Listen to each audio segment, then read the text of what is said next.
Productivity can be a funny thing. I mean, it seems like we're all looking for the magic bullet, the one formula that's going to help us be more productive.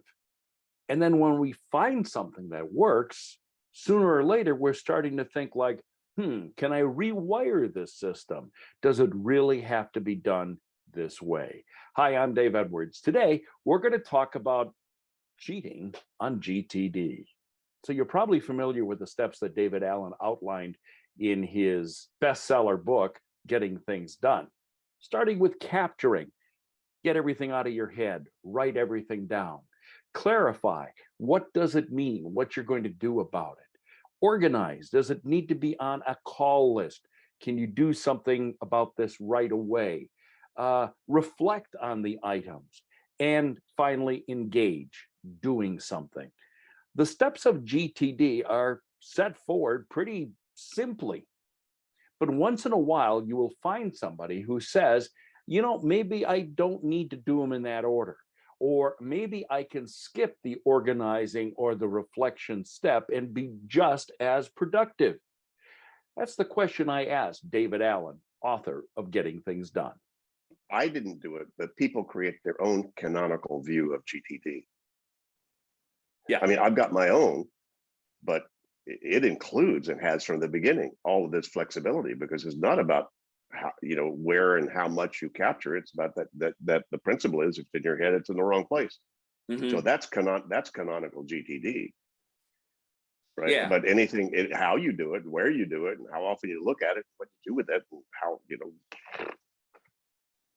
as long as you're comfortable and feeling confident about what you're doing, there's no then you're doing as much GTD as you need to do.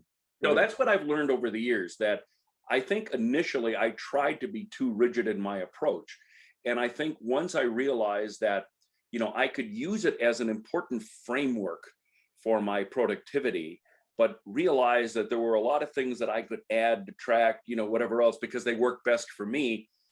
It worked great for me. And I sometimes explain this to people, when they ask me about my GTD process. And I said, well, it's GTD like. I mean, I have modified things. I mean, I don't do things exactly as it's in the original book, but it works for me and it gives me a framework.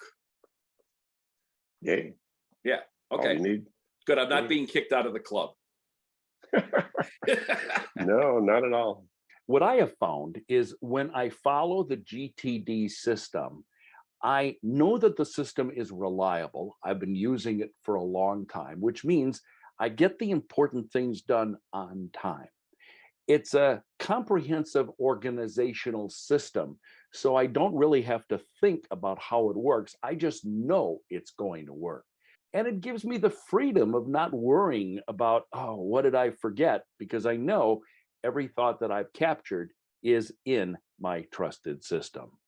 We talk with David Allen periodically here on YouTube. I'd ask that you subscribe so you don't miss any of our segments. And by the way, I write a weekly newsletter. It's absolutely free.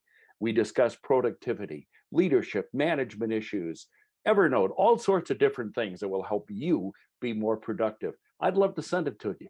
All you have to do is email me, daveedwards@outlook.com, or go to my website, daveedwardsmedia.com, click on contact, fill out the information, and I'll get you signed up.